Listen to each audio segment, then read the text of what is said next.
wakimwimbia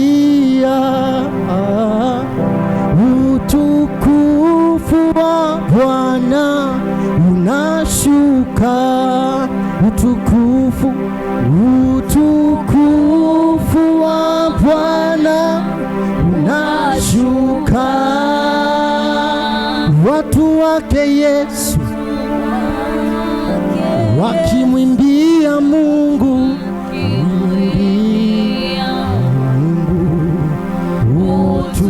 utukufu wa Bwana unashuka.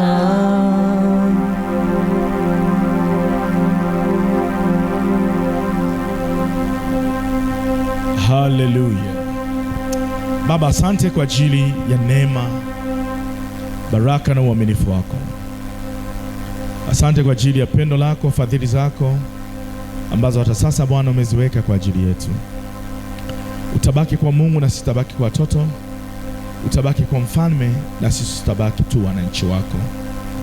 Tumesogea mbele zako kwa kuwa wewe ni yote kati ya yote.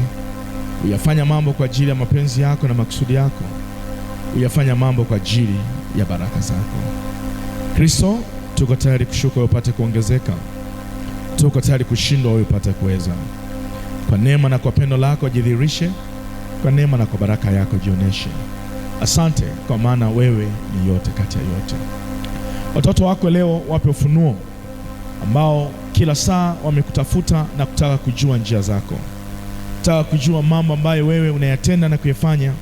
Basi jioneshe na jidhihirishe leo katika jina takatifu la Yesu, amen. Mpigie Bwana makofi. Waimbaji naomba keti, waimbaji wa keti na watu wote tulio mahali hapa naomba pia keti. Haleluya. Ninaomba sasa leo nipate utulivu, pata utulivu sana.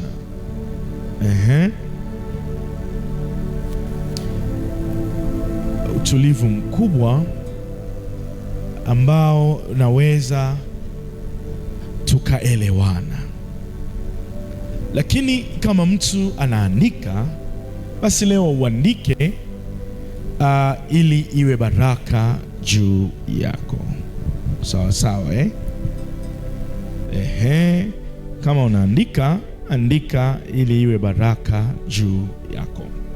Sasa somo letu la leo ni somo ambalo linaitwa mji uliologwa.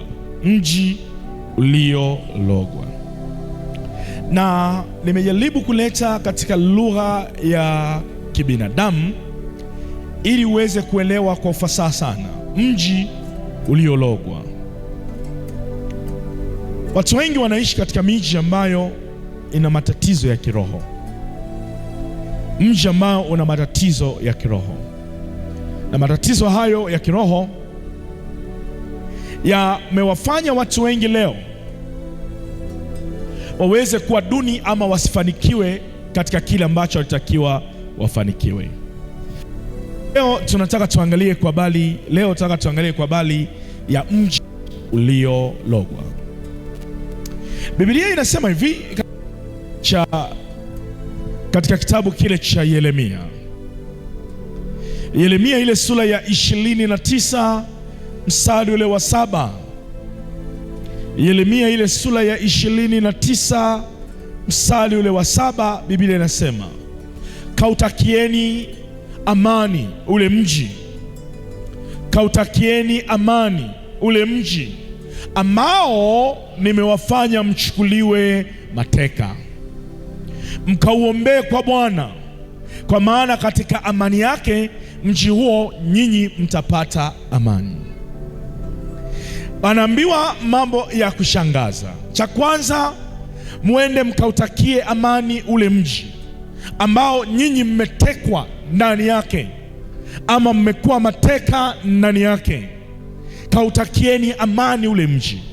Lakini jambo la pili, baada ya kutakia amani, mkauombee kwa Bwana. Huo mji msiutakie tu amani, bali mwende mkauombee kwa Bwana. Kwa nini mkauombee kwa Bwana? Kwa maana katika amani, yaani mkienda kuambia ule mji ambao mmekuwa mateka, kwamba mji huu tumekaa utumwani, lakini tunaomba kwa Bwana kwamba mji huu uwe na amani juu yetu, mji huu tutambue sisi, mji huu tuelewe sisi, basi mji ule utakuwa wa amani juu yenu.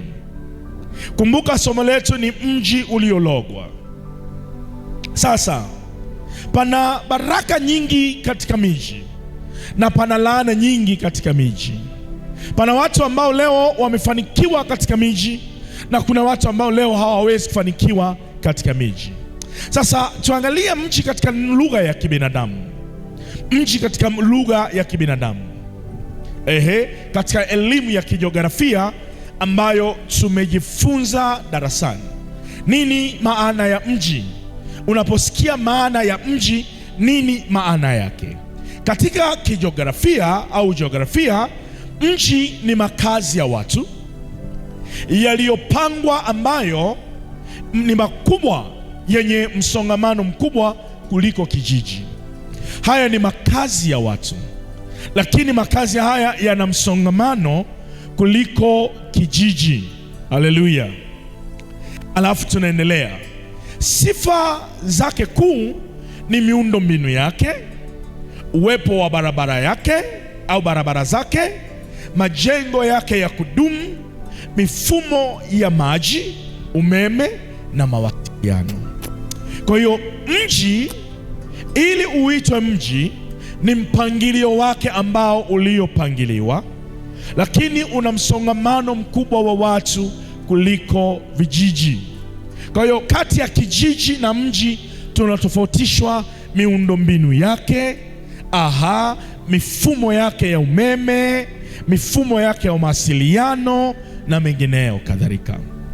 Lakini sifa nyingine ya mji ni shughuli zake za kiuchumi. Mji wowote unatambuliwa kwa shughuli zake za kiuchumi, yaani mji unategemea viwanda, biashara, huduma, badala ya kutegemea kilimo cha kipekee. Vijiji wanategemea kilimo, lakini mji unategemea viwanda. Manake mazao yanayolimwa katika miji fulani, katika vijiji fulani, yataletwa kwenye mji kwa ajili ya kuchakatwa ili kuweze kuwa na shughuli zile za mjini. Shughuli za kiuchumi zingine ambazo tumesema huduma, badala ya kilimo cha kipekee. Lakini mji, na kuleta kwenye lugha kwanza ya kibinadamu, mji wenyewe pia una utawala wa mipango miji ambayo inaweza kuitwa halmashauri ama ikaitwa jiji. Haleluya! Kwa hiyo ili mji katika lugha ya kibinadamu uweze kutambulika kama mji, lazima kuwe na halmashauri ama kuwe na jiji. Kama leo tuna jiji la Dodoma, lakini ukienda Mbeya tuna jiji la Mbeya, tuna jiji la Arusha, jiji la Mwanza. Hayo yote yanaipa hadhi huo mji uitwe mji. Lakini sifa nyingine ya mji ni mwingiliano. Ni mwingiliano wa watu, yaani mataifa mbalimbali yanayokuja, makabila mbalimbali yanayokuja, na watu wa lugha mbalimbali wanaokuja kwa ajili ya biashara au kwa ajili ya ufanisi katika mji huo. Lakini sasa ukiachana kwenye lugha ya kibinadamu, mji nao unatambulika kwa namna ya kiroho. Mji unaelezeka kwa namna ya kiroho. Mji unapata sifa ya kuitwa mji, una namna yake ya kiroho.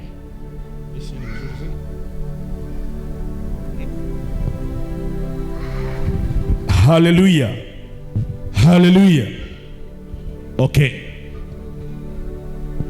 Kwa hiyo mji unafahamika katika mambo ya kiroho. Hebu tuangalie mji wa kiroho ukoje, sifa zake zikoje. Katika ulimwengu wa roho, mji sio kuwa tu na lami. Katika ulimwengu wa roho, mji unayo malango ya mji au malango ya kiroho. Yako malango ambayo yanaipa mji ule sifa wa kiroho. Haleluya! Kwa hiyo katika lugha ya kiroho mji hautamriki kuwa na lami, hapana. Lakini katika lugha ya kiroho mji inakuwa ina malango, ama inakuwa ni kituo cha mamlaka fulani, kituo cha mamlaka fulani katika ulimwengu wa roho, ama mamlaka ya kiroho upande wa Mungu, ama mamlaka ya kiroho upande wa Shetani. Kwa hiyo mji wenyewe unao uwezo wa kuwa kituo cha mamlaka ya giza, na ukaleta matatizo katika ulimwengu wa roho, ukaleta matatizo katika ulimwengu wa mwili. Haleluya! Lakini sifa ingine, mji una sifa ya kuwa madhabahu. Emsema madhabahu. Mji unayo sifa ya kuwa madhabahu, ama lango la kupitisha vitu vya kiroho. Madhabahu ambayo kila mji una malango yake ya kiroho, ama una waamuzi wa malango hayo katika ulimwengu wa roho. Haleluya! Lakini mji katika ulimwengu wa roho unaoweza kuwa lango la baraka, sawasawa na mji ambao unaitwa leo Yerusalemu mfano wake, ama unaweza kawa una lango la laana. Kama Dodoma unaweza kukuta laana inakaa, ama ina baraka inakaa, sawasawa na watu wa mji ule wanamkaribisha nani katika malango yao. Sasa tuangalie mji katika mamlaka ya anga. Kila mji unao wakuu wake ambao wanaofanya kazi katika mji. Kila mji unaoona leo kuna wakuu wake wa mji wanaofanya kazi katika mji huo, na hao ndio wenye sifa ya kuambia barikiweni ama mlaaniwe. Tuangalie kwenye Biblia, kwenye kitabu kile cha Danieli, ile sura ya 10 na mstari ule wa 13. Kwenye kitabu cha Danieli ile sura ya 10 na mstari ule wa 13, Biblia inasema maneno haya: lakini mkuu wa ufalme wa Uajemi, anaitwa mkuu wa ufalme wa Uajemi, alinipinga siku 21, bali tazama, huko Mikaeli, mmoja hao wakuu wa mbele, akaja kunisaidia, nami nikamwacha huko pamoja na wafalme wa Uajemi. Sasa unamwona Danieli anatueleza jambo kwamba katika maombi yake alipokuwa anaomba, maombi yale yalizuiliwa siku 21, na aliyezuia ni nani? Anaitwa mkuu wa ufalme wa Uajemi. Huyu ni yuko kwenye ulimwengu wa roho, lakini ni mkuu katika falme ya Kiajemi.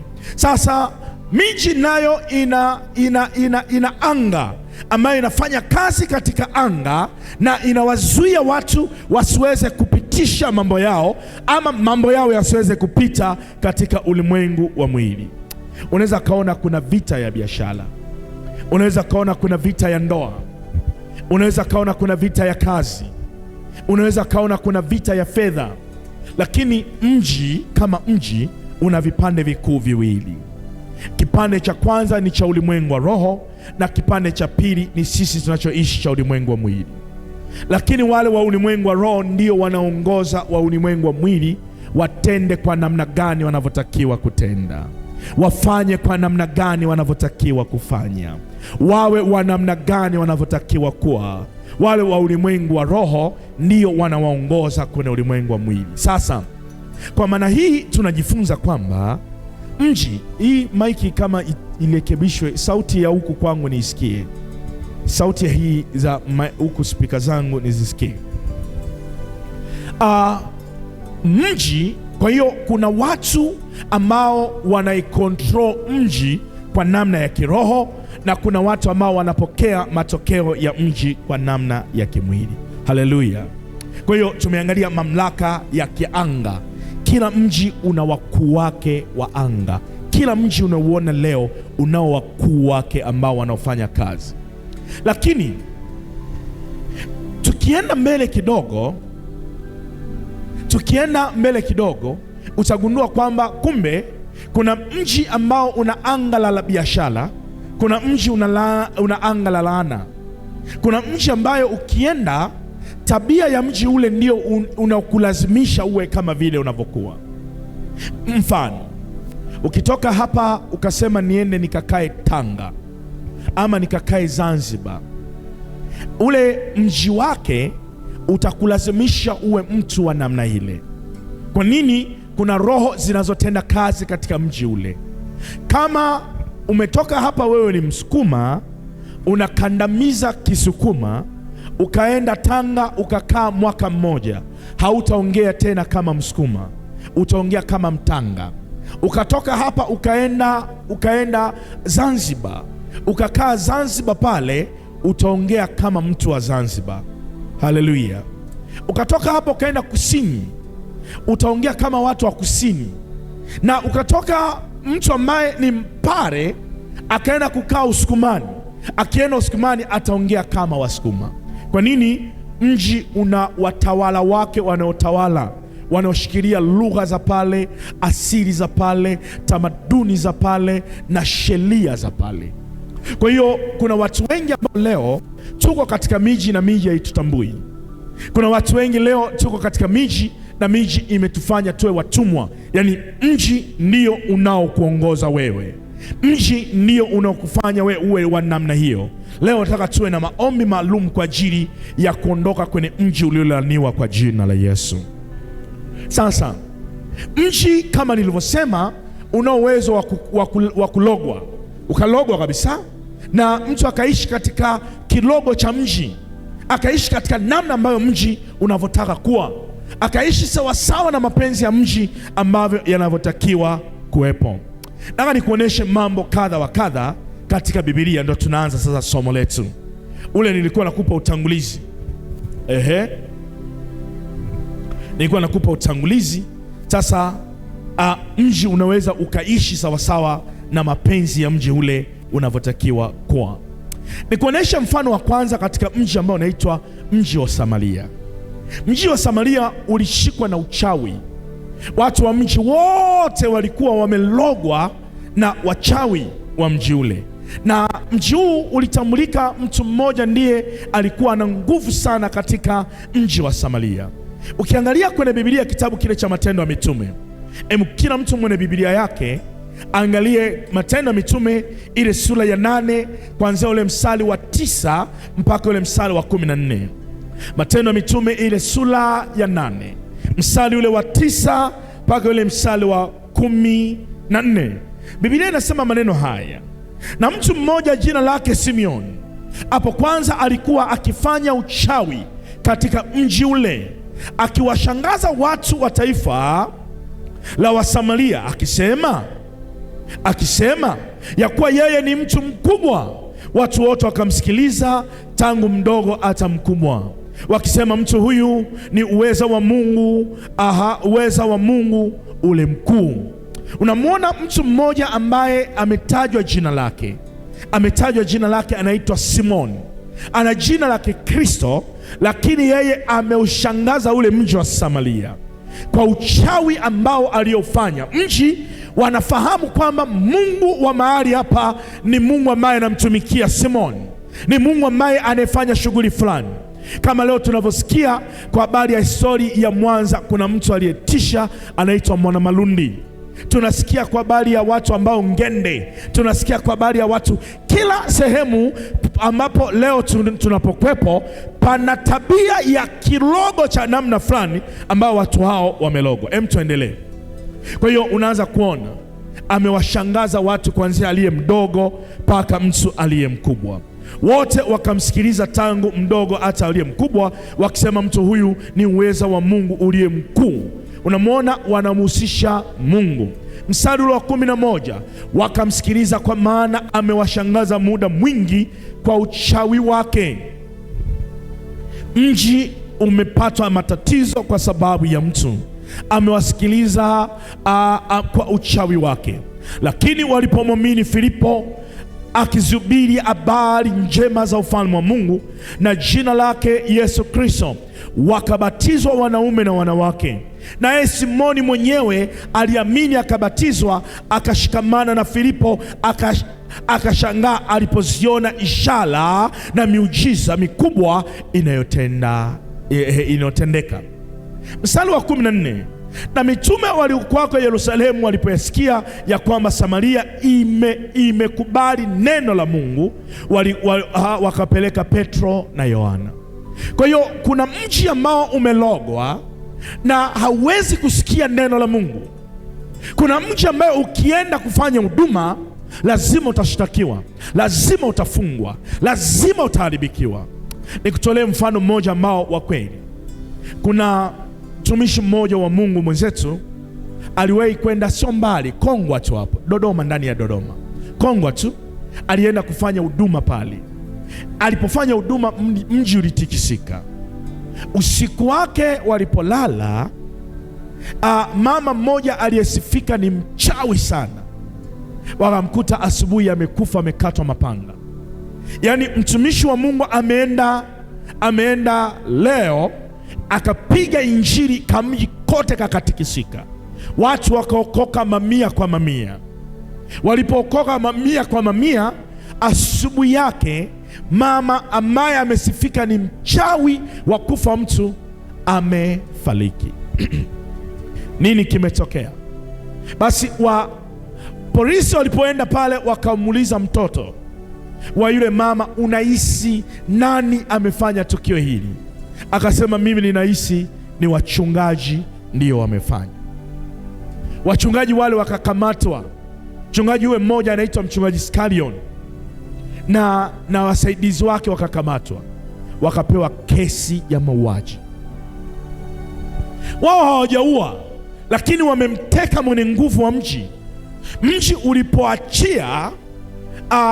ulipoachia tayari mji ukaanza kufanya vita na watumishi wa Mungu. Samaria ilikuwa imefungwa iweze kusikia neno la Bwana. Hakuna mwanadamu yoyote mweneweza kupitisha neno la Bwana katika mji wa Samaria, hakuna. Na kila mtu aliyejaribu kulipitisha neno la Bwana kwenye Samaria, watu wa Samaria walishindana naye, watu wa Samaria wakapigana naye. Unaweza ukashangaa, mbona mimi sifanyi biashara? Mbona mimi sipati neema ya kwenda kufanikiwa? Mbona mimi mji aweze kunyelewa? Nataka nikwambie, mji unaweza kulogwa kwa kilogo cha mtu, na mji ukamsikia yule mtu badala ya wewe, mji ukasikiliza watu wengine badala ya wewe. Na ndio maana Bwana ametupa neema leo, ule mji ambao uliofungwa kwa ajili yako ufunguliwe kwa jina la Yesu. Haleluya, haleluya, haleluya. Naomba nitumie hii hapa. Sasa unajifunza nini? Unajifunza kwamba kumbe unaweza kawalaumu watu, ukawaambia watu wabaya, watu mbona watu wa mji huu ni wazinzi, watu wa mji huu ni wabaya, watu wa mji huu hamsikii neno la Bwana. Kumbe mji unaweza kuwekwa chini ya mamlaka ya kiroho. Mji unaweza kuwekwa chini ya mamlaka ya giza, na mamlaka hizo zikafanya mji huo uwe watumwa. Leo hii kuna kazi ambayo nataka tufanye ndani ya mji wetu wa Dodoma kwa jina la Yesu. Unaweza kashangaa, mbona watu hawaokoki? Mbona watu hawaji kanisani? Wewe ukafanya vita kwa namna ya kimwili, kumbe mji au mtaa umewashikilia watu kwa namna ya rohoni. Mji umewashikilia watu ili wasiweze kufanikiwa. Leo kwa namna ambayo Bwana ametupa, lazima tuondoe kila aina ya lugha iliyotajwa, kila nguvu iliyowekwa ndani ya mji wetu kwa jina la Yesu. Unaweza kushangaa, mbona mji huu unawafahamu watu wa dini fulani tu, lakini watu wa dini hii hawafahamiki. Watu wanaofahamika wa namna fulani tu, lakini watu wa namna hii hawafahamiki. Na leo nikupe majibu. Sasa unamwona huyu Simeoni ambaye anawashangaza watu wa Samaria, na anajionyesha kwamba yeye ni mtendakazi wa kazi za Mungu. Anawashangaza watu wa Samaria. Watu wa Samaria wanashangaa, nini kinachoendelea? Nini kinachotokea? Nini ambacho mbona huyu mtu ana miujiza ya kupita kiasi? Mbona huyu mtu amekuwa ni mtu hatari hodari kupita kiasi, lakini kumbe nyuma yake amewaloga watu wa eneo hile, amewazuia wasipate ufahamu. Watu wa namna ile, leo tuna namna ambayo Bwana ametupa ili kuondoa yale yote yaliyowekwa juu yetu kwa jina la Yesu. Kuna mji ambao unaitwa mji wa kiburi.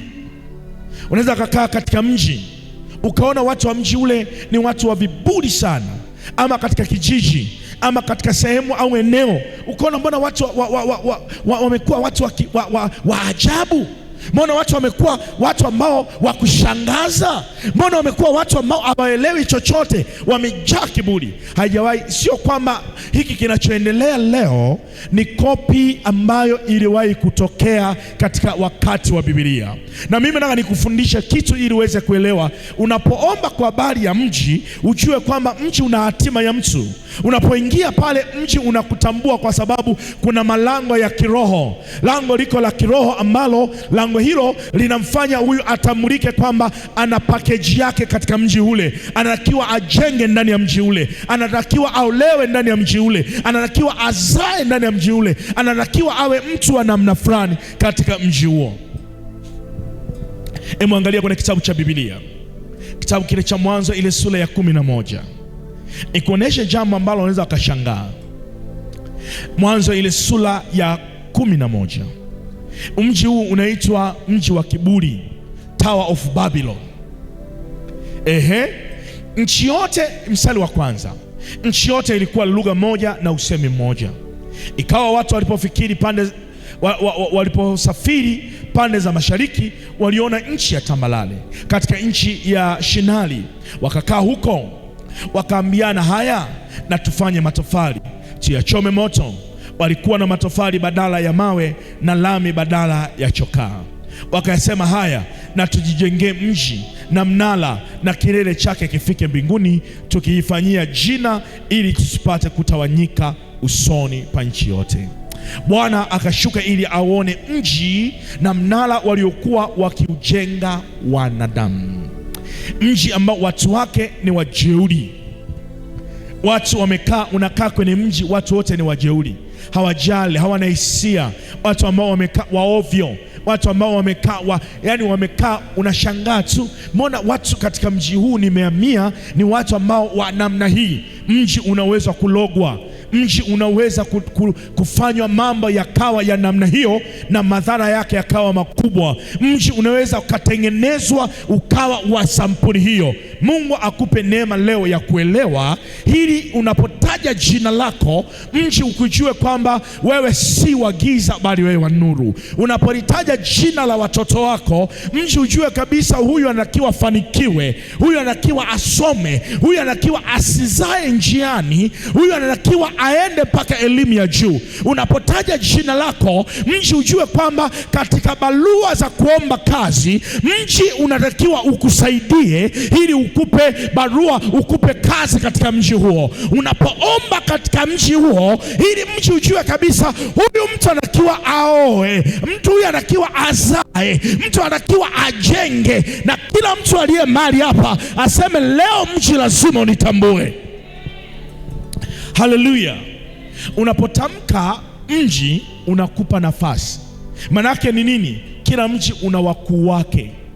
Kama mji ambao uliozuia maombi ya Danieli, inawezekana ndani ya mji huu kuna wakuu ambao wa Dodoma, wakuu wa Wajemi. Biblia inasema na wafalme wa Wajemi ni mashetani wa ngazi fulani ambao wenyewe wanawazuia watu fulani ili baraka zao zisiweze kutokea. Ni wanazuiliwa ili namna yao isiweze kuonekana. Hebu tuendelee katika kitu cha tatu. Unaona mji mwingine unaitwa mji wa Yeriko. Mji wa Yeriko. Hebu sema Yeriko. Mji huu ni mji ambao wakazi wa mji huu waliishi chini ya laana. Wakazi wa mji huu wameishi chini ya laana. Ukiangalia kwenye kitabu kile cha Yoshua ile sura ya kitabu cha Yoshua ile sura ya 6 na mstari ule wa 21, tuanzie hapo. Yoshua ile sura ya 6 mstari wa 21 unaitwa mji wa laana.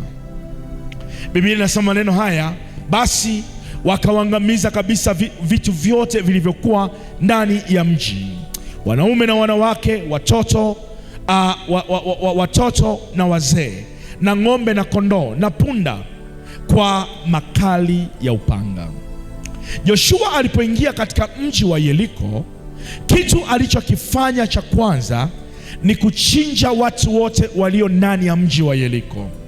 Kisibaki kizazi hata kimoja kinaweza kuinuka ili mji ule usiwepo tena. Kwa nini ule mji uliangamizwa? Tuendelee.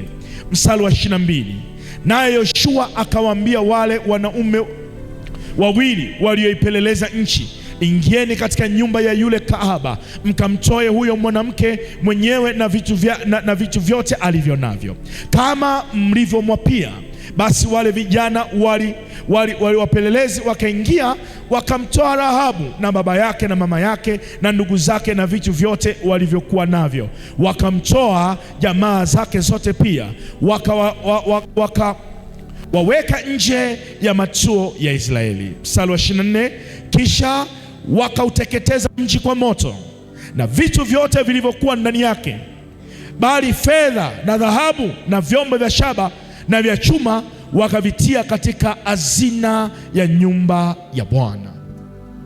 Watu wote wamechinjwa isipokuwa Rahabu yule kahaba na baba yake na mama yake na ndugu zake.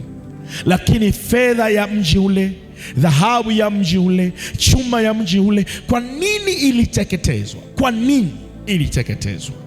Tunataka kujua. Mstari wa 20 na wa 25, lakini Yoshua akamfadhili Rahabu yule kahaba na watu wa nyumba ya baba yake na vitu vyote alivyokuwa navyo, naye akakaa katika nchi ya Israeli hata leo, kwa sababu aliwaficha wale wajumbe aliwatuma Yoshua ili kuipeleleza mji wa Yeriko.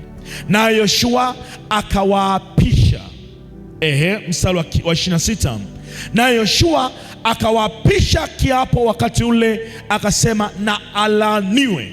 Naona laana ya mji inakaa katika watu wa mji ule. Na alaaniwe, akawapisha, akawaambia, akawapa kiapo wakati ule, akasema, na alaaniwe mbele za Bwana mtu yule atakayeinuka na kujenga tena mji wa Yeriko. Ataweka msingi wake kwa kufiwa na mzaliwa wake wa kwanza, tena atayasimamisha malango yake kwa kufiwa na mtoto wake mwanaume aliye mdogo. Basi Bwana alikuwa pamoja na Yoshua, sifa zake zikaenea katika nchi ile yote. Unaona, hawa watu wa Yeriko wamefanya mambo maasi mabaya mbele za Bwana. Wamefanya mambo ambayo yamekuwa upinzani mkubwa ndani ya Israeli. Kuna miji ambayo yanafanya upinzani, unafanya upinzani na watakatifu wa Bwana.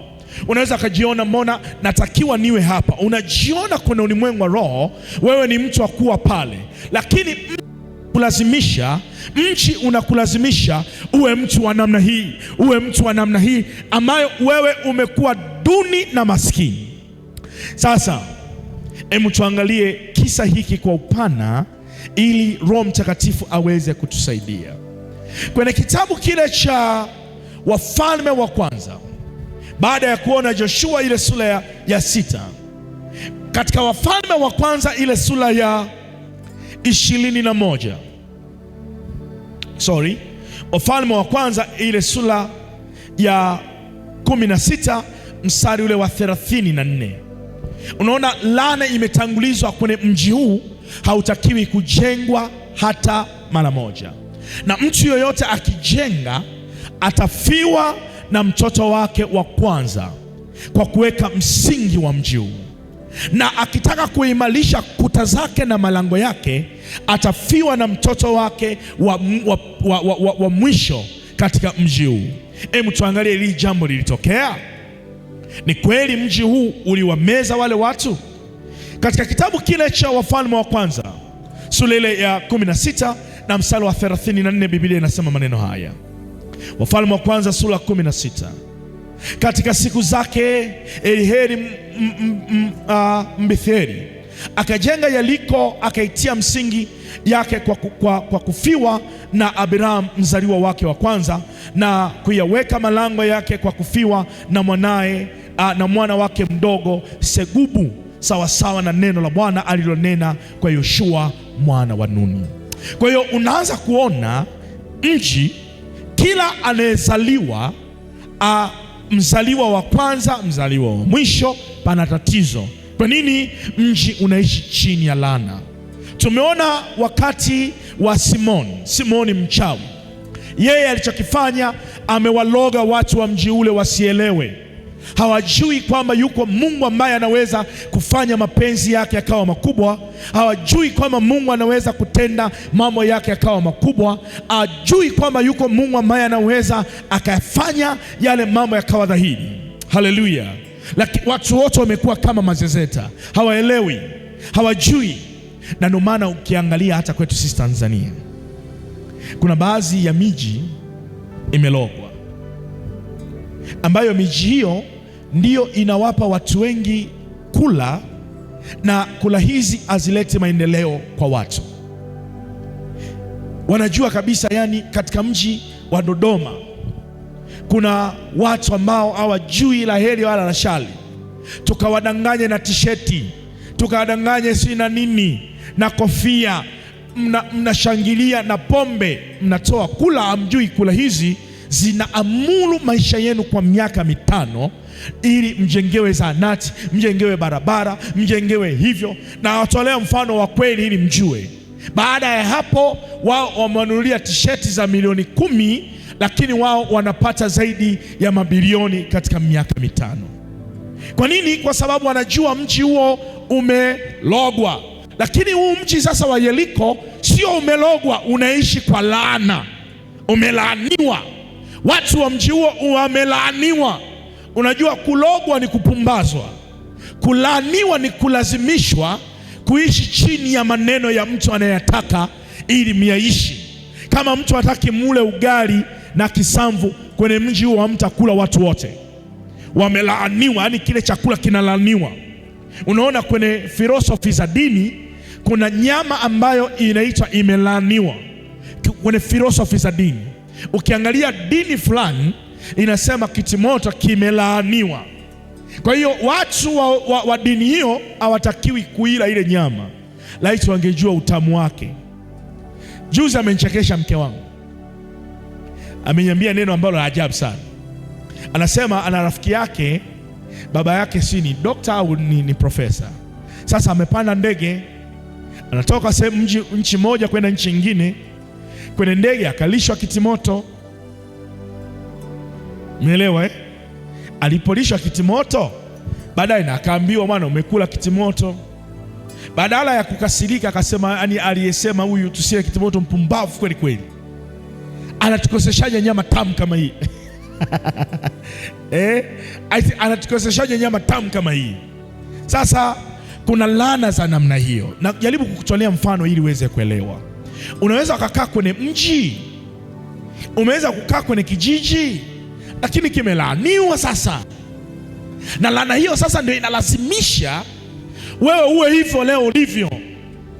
Unaweza kashangaa, mbona mimi jamani kuomba naomba. Kuna wakuu wa mji ambao wanaweza kulazimisha kuzuia maombi ama baraka ya mtu. Hebu angalia, tuendelee, tuchimbe katika kitabu katika kisa hiki cha mji wa Yeriko na laana yake. Sasa baada ya miaka akatokea mtu ambaye anaitwa Ahiheri. Huyu ni Mbetheri. Yeye akasema, mimi nataka niujenge huu mji. Kama kuna laana kweli, mimi najenga nione.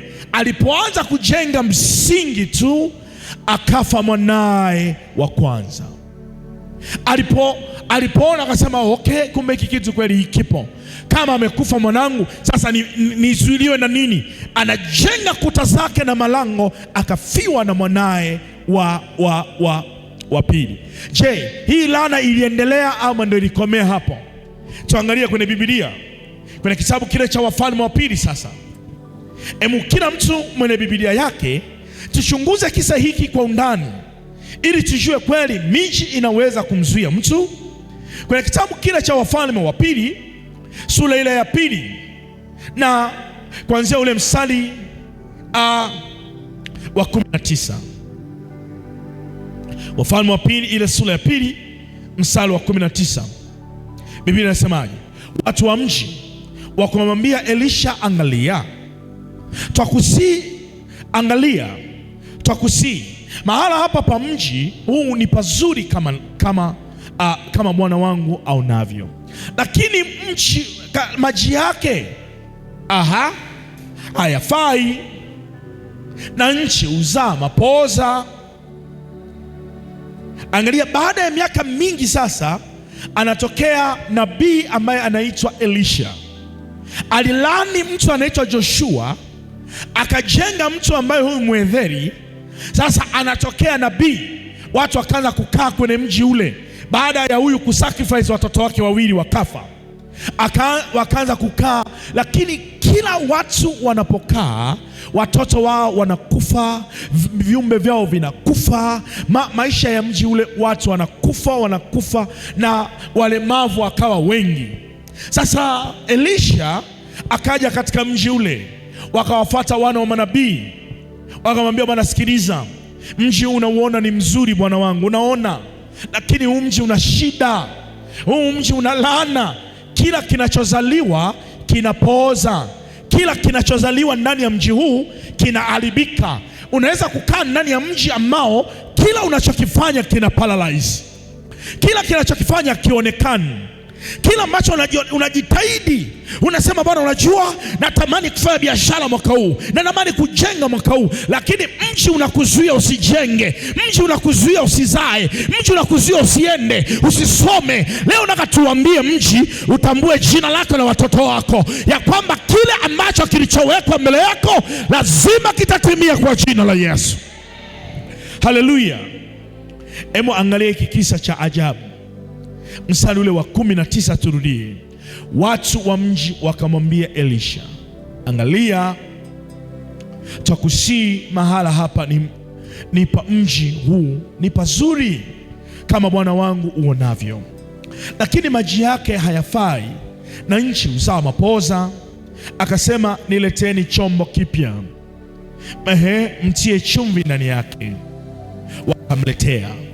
Akatoka akaenda mpaka chemichemi ya maji, akatupa ile chumvi umo ndani. Akasema, Bwana asema hivi, nimeyaponya maji haya, hakutatoka huko tena kufa wala kuzaa mapooza. Angalia maneno hayo. Joshua alilani, nabii huyu sasa amekuja ametengua. Inawezekana kuna mababu waliusema laana ndani ya mji ambao tunaishi sisi. Leo tunataka tutengue kwa jina la Yesu. Naeleweka na mtu aliye mahali hapa. Natamani mahali hapa ndani ya mji huu, mji ukuelewe kama watu wengine walivyoenda kujisafisha ama kujitengeneza wanavyojua wao. Yaani unapoenda kwenye biashara yako, biashara iseme huyu mtu ana kibali ya kukaa mahali hapa. Na mnafahamu vizuri kwa habari ya mji unaitwa Dodoma. Dodoma unatokana na neno la Kigogo. Dodoma, neno wazungu walishindwa kulitohoa, yani kulisema, inaitwa Idodomia. Neno Idodomia kinachozama. Kama kuna mgogo hapa atanisaidia kwamba ni kweli au sio kweli. Yuko huyo mgogo? Kinachozama, Idodomia. Inasemekana zamani mji huu ulikuwa kwanza una matetemeko sana, lakini ulikuwa water table yake, maji yake yalikuwa juu sana, kwamba ukichimba tu kidogo maji unayapata. Lakini siku moja akatokea tembo, sikutokea wapi, akazama karibia hapo mjini, akapotea, hakuonekana. Kwa hiyo wazee wa zamani ndio akasema sasa panaitwa Idodomia. Wazungu wakashindwa kuitwa, wakaita Dodoma. Kwa hiyo ikawa Dodoma, Dodoma, Dodoma. Lakini asili ya mji huu, kila unachokifanya kizame. Na ndio maana katika mji huu pana omba kuliko miji yote unaifahamu. pana ombaomba sana, pana hali ya umaskini sana wa kukithiri. Ukitaka kusurvive ndani ya mji huu, ulazimishe mji ukujue wewe. Ndani ya mji huu watu wengi wanasema huu mji ni mgumu kuishi, huu mji ni mgumu sana. Pana watu wengi ambao mimi nawafahamu ambao wamehama, wanasema bwana, huu mji umeshindikana, gharama za mji huu, na ukiangalia upangishaji wa mji huu ni mkubwa sana kuliko hata Dar es Salaam. Yaani mtu anayepanga nyumba ya kawaida ya mji huu, chumba na sebule, analipa 250,000 mpaka 300,000, ambaye 300,000 hiyo akienda Dar es Salaam anapanga nyumba nzima, tena nyumba. Lakini hapa atalipa vyumba viwili na sebule 250,000 mpaka 300,000. Gharama za uendeshaji ni kweli, lakini lazima patikane watu sasa wauambie mji kwa lugha ambayo mji utauelewa, wausemeshe kwa habari ya biashara na biashara ile itaielewa, wasemeshe kwa lugha ya kiroho ambayo ya baraka, kama Yerusalemu ulivyosemeshwa ukawa mji wa baraka, na mji huu usemeshwe ili uwe wa baraka juu yako na vizazi vyako. Usemeshwe ili mji huu utambue ya kwamba wewe hauko mahali hapa kwa bahati mbaya, uko mahali hapa kwa kudhamilia, na wewe ndio utakayestafia ama utakapojenga vitega uchumi vyako kwa jina la Yesu. Baada ya miaka mingi kupita, Elisha anakuja kuondoa ile laana ya Yoshua aliyoiweka katika mji wa Yeriko. Mahali ni kweli ni pazuri, lakini mji unazaa mapooza. Ni kweli mahali pazuri, mji unazaa matatizo. Mahali pazuri kuna magonjwa, mahali pazuri. Na moja ya miji ambayo kwa miaka ya nyuma ilikuwa inasifika kwa matatizo ya watu wenye ukoma, Dodoma pamoja na Shinyanga. Si kama mnaelewa hiko kitu. Historia inakusaidia wewe kujua wapi ulipo na wapi unapotakiwa kwenda. Kwa hiyo watu wa Dodoma magonjwa haya ya ukoma yaliwakata sana vidole. Na mimi nilipofika hapa nikaanza kufuatilia kwa nini watu sayansi inasema kwamba ukoma ulianza kwa sababu ya mambo makuu mawili. Kwanza, kutengeneza nyumba ambazo zina madirisha madogo, lakini pili, kuishi na wanyama mule ndani. Hewa haipatikani, kwa hiyo maradhi ya wanyama yakaanza kuwa maradhi ya binadamu. Sasa combination hiyo ndiyo ukoma ukaanza kutokea hapo, jinsi ambavyo mimi nilivyosoma katika hiyo sayansi yake. Sasa unaona mji wa Yeriko wenyewe haujalogwa tu, ila una laana ndani yake.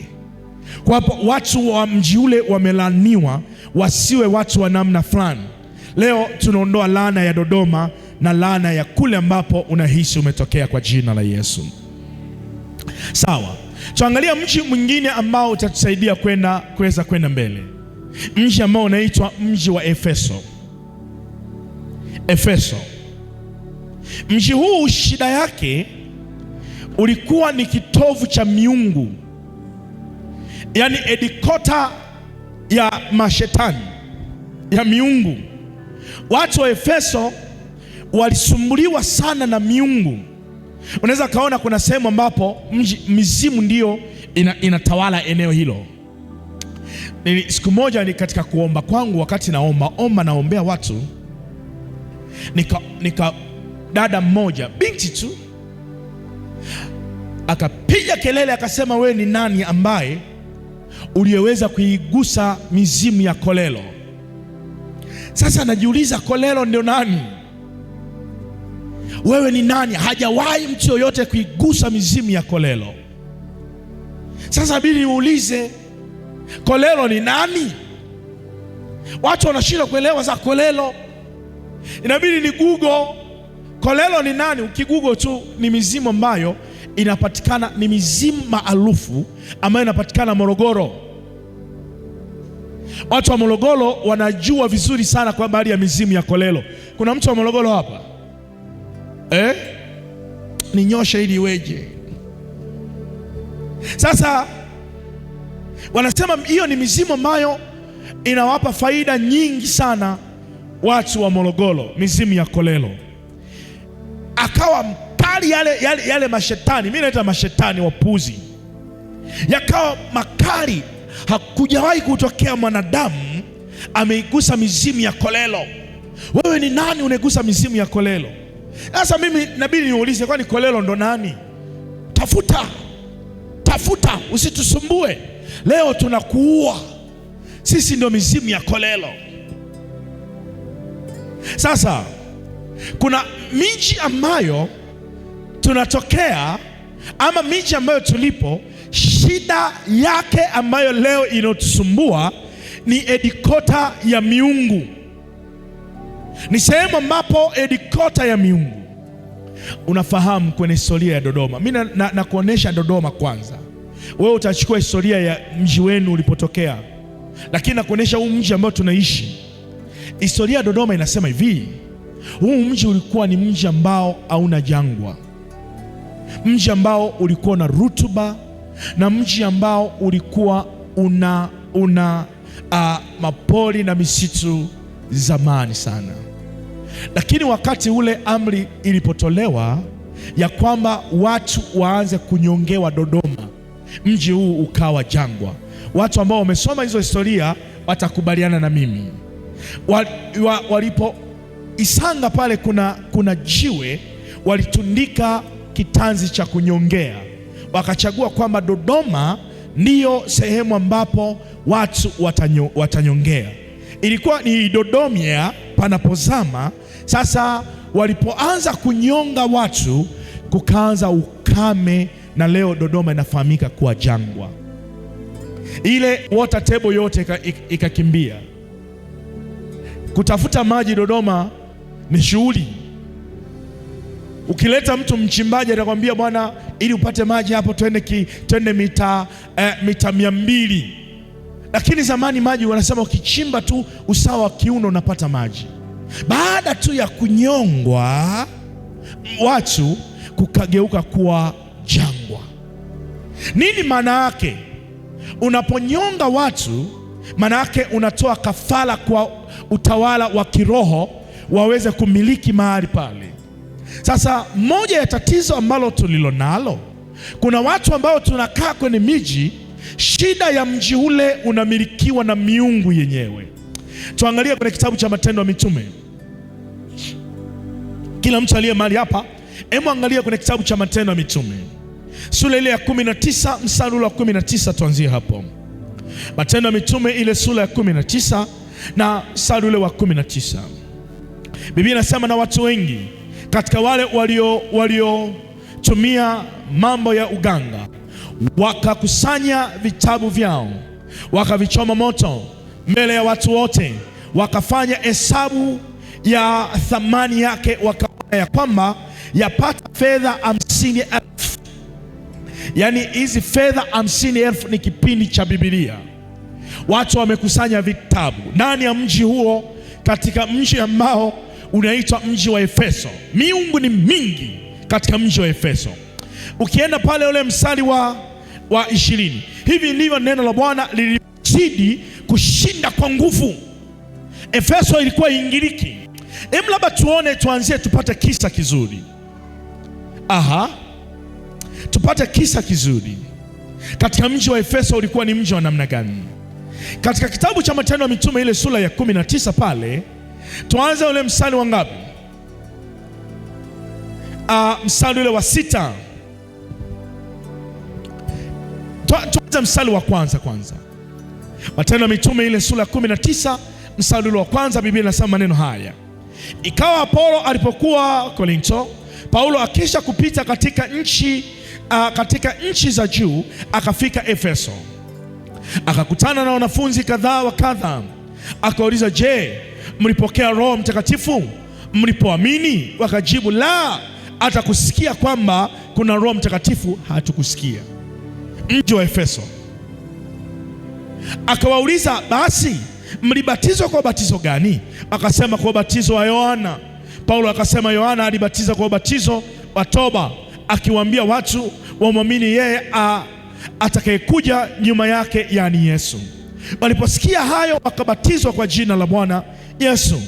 Paulo alipokwisha kuwekea mikono yake juu yao, Roho Mtakatifu akaja juu yao, wakaanza kunena kwa lugha na kuhubiri. Hao ni wanafunzi wa kwanza ambao Paulo mji ule wanasema sisi tumeokoka. Ushakutana na mji ambao unaenda na sisi tumeokoka, lakini kuna waganga humo ndani, kuna wachawi, kuna walevi, kuna wazinzi, kuna washelati, lakini wanakuambia sisi tumeokoka bwana.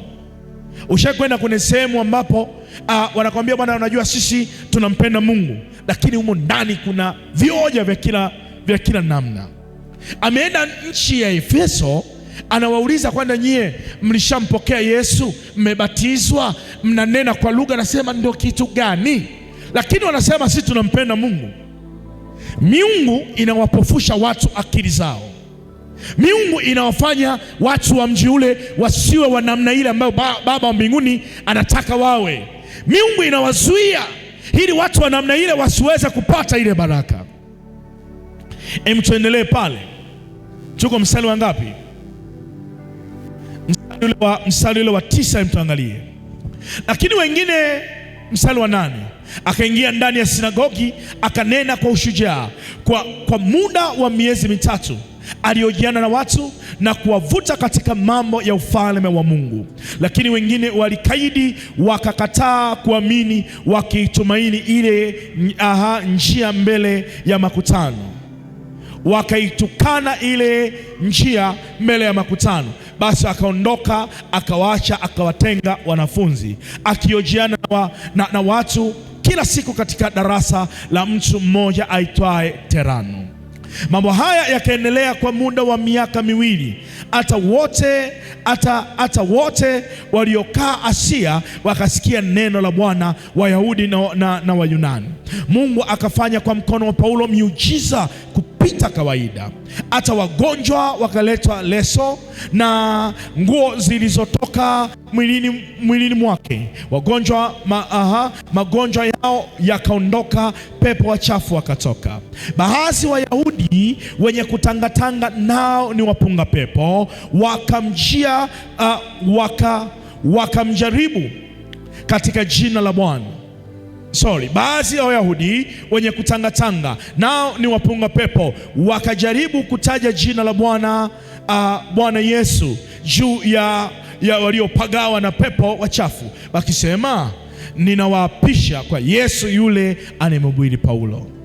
Ule mji madhabahu ziko nyingi, kama leo unavyoenda Asia, unavyoenda China, Japan, Mongolia, unakutana na miungu. Mji umejaa miungu. Watu wamedumazwa na miungu. Mashetani ya ngazi ya juu imewadumaza watu wa pale. Watu hawasikii lolote, hawaelewi lolote. Mungu akutume wewe uwe miongoni mwa watu watakaeneza injili kwa nchi ambao, au vijiji au miji ambayo yenye miungu, kwa jina la Yesu.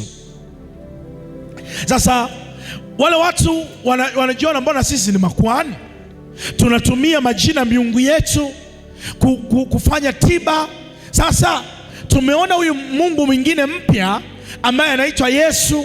Hebu tuwafate wale ambao tulikuwa tunawatoaga mapepo au wanapandisha mapepo kwa kutumia lugha ya miungu yetu. Hebu tumepata jina jipya, amekuja Mungu mwingine katika nchi yetu. Na ndipo walipoenda kumwambia mtu, tunakuamuru kwa jina la Yesu anayemwabudu Paulo, umtoke mtu huyu. Pepo na yeye likapanda na kuambia, sikiliza wewe, sisi Yesu tunamjua, Paulo tunamfahamu, wewe ni nani? Wakashangaa, hiki ni kitu gani ambacho tunachoambiwa? Kuna mji ambao shida yake kubwa ni miungu ya mji ule. Matatizo ya watu, watoto kupotea, kafara, vifo kabla ya wakati, vifo vya watoto wachanga, vifo vya watoto katika ukuaji wao, vifo vya vijana vinasababishwa na miungu ya mji ule. Na mimi na wewe leo tumetumwa ili kuilazimisha miungu ambayo imepokea kafara za damu, imepokea kafara za vitu, imepokea zawadi, ili kuizuia mji huu usiweze kututambua. Leo tutambue kwa jina la Yesu. Tuangalie kwenye mstari ule wa 19. Umeshapata picha hapo, mji ule ni wa namna gani? mstari wa 19, na watu wengi katika wale waliotumia mambo ya uganga wakakusanya vitabu vyao. Baada ya injili kuingia mahali pale, wakaamua kukusanya mavitabu ya miungu yao. Leo tunawakusanyisha kila kitabu cha uchawi ndani ya mji wa Dodoma juu yetu kwa jina la Yesu. Sio kwa ajili ya watu wengine, juu yetu. Sawa sawa, Mstari ule wa 23. Tuangalie ule mstari wa 23. Biblia inasemaje? Wakati huo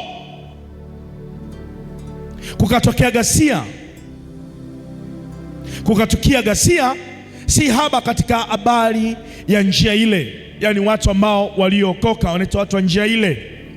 Kwa maana mtu mmoja jina lake Demetrio, mfua fedha, aliyekuwa akifanya vihekalu vya fedha vya Ateli, alikuwa akiwapatia mafundi faida nyingi. Akawakusanya hao pamoja na wengine wenye kazi ile akisema, enyi wanaume, mnajua ya kuwa utajiri wetu utoka katika kazi hii. Tena mnaona na kusikia ya kwamba si katika Efeso tu, bali katika Asia yote pia Paulo huyo amewashawishi watu wengi na kuwageuza nia zao, akisema ya